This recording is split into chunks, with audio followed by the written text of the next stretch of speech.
disappointment in the game of life. So, what is the very worst Spielberg movie? Ready Player One? No. Jurassic Park: The Lost World? Try again. Oh, Indiana Jones and the Kingdom of the Crystal Skull? Worse than that! Allow me to introduce you guys to a Spielberg film no one talks about. His least viewed feature-length film on Letterboxd, in fact. One that was so bad and so much harder to get through than anything I've ever watched for one of these ranking videos, that I committed what some of you might consider to be a cardinal movie-watching sin. 1941 is an infamously bad Spielberg movie that is somehow better than this one I have ranked in the bottom slot on this list. Say hello to the BFG, since he's really friendly and he likes it when people say hello to him. Also, his movie is later in the list. Okay, I've stalled for long enough. It's time to tell you what the worst Spielberg movie is. But first, let me set the scene. Friday, August 25th.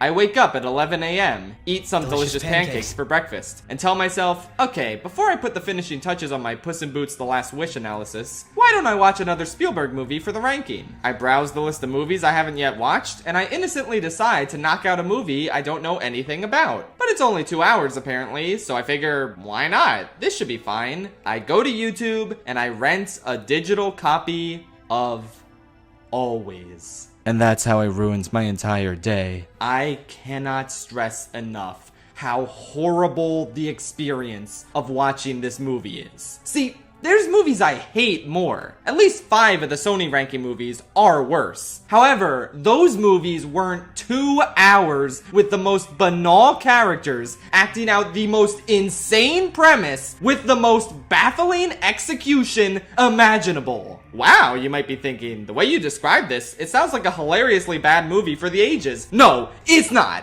Don't be fooled into watching this fucking monstrosity. It somehow manages to take a premise that sounds insane and makes it incredibly dull and lifeless. Somehow, the movie becomes more boring after its ridiculous twist. Which, hey, why don't we talk about it? So Richard Dreyfuss plays a pilot and puts out fires. He's in love with Holly Hunter and they have no chemistry. His friend is John Goodman, who tries his best to make this character memorable and likable. He doesn't really succeed. Anyway, Elastigirl is like, come on, Richard Dreyfuss, you gotta retire and hang up the plane and just stop. So the guy from Jaws is like, okay, sweetie, I'm just gonna do this one last job and then I'll go retire and teach people how to plane. They even have a cute little goodbye scene where she stops him from taking off and they kiss. How nice. Do you think he's going to die? Is it too subtle for you to realize that he's about to die on this mission? How much more fucking obvious can we make it that he's about to die? Oh, look at that, he's dead. So from this point on, the movie becomes a more mature and interesting story about grief and coping with it. We get to see Holly Hunter and John Goodman going through the stages of it, and eventually learning to accept that this guy they cared so much about is gone. Well, that sounds like a nice movie, I guess. Why didn't it turn out so good?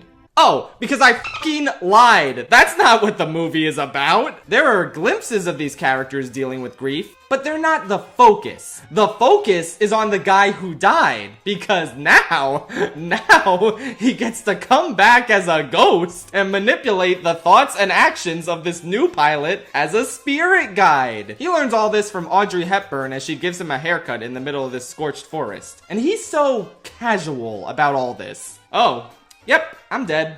Oh well, sure, I'll be a spirit guide, why not? I'm sorry, what? Who the f reacts to this information so casually? From there, the rest of the movie is about this ghost guy watching himself get cucked as the new pilot he's supposed to guide falls in love with his old girlfriend. This is maybe the dumbest plot to a movie of all time, and the worst part is that it's all played completely serious. I couldn't believe what I was watching. How is this a real movie directed by Steven Spielberg? This is like a bad concept by M. Night Shyamalan standards. I'd rather be watching the movie about the beach that makes you old. At least that's probably a little bit funny and not the most boring thing I've ever seen in my life. Seriously, the movie was dull before, but it somehow gets more boring once it goes in this insane direction. I couldn't stand it. I felt like I was losing my mind as the ghost guy said some variation of, "That's my girl," for the 20th fucking time. Once I hit the hour mark, I knew I legitimately couldn't go on like this. this. I needed a palate cleanser after enduring only the first half of this movie. So I did something I've never done before when working on any of these ranking videos. I paused the movie I was watching and I threw on a completely different one. I figured The Adventures of Tintin looked fun, and yeah, I got more enjoyment out of the opening credits animation than I did the entire first hour of Always. What a great movie to wake me up out of my damn coma. The only bad thing was, as soon as it was over, I remembered, oh yeah, I still have an hour of this shit to go. So I watched the second hour and,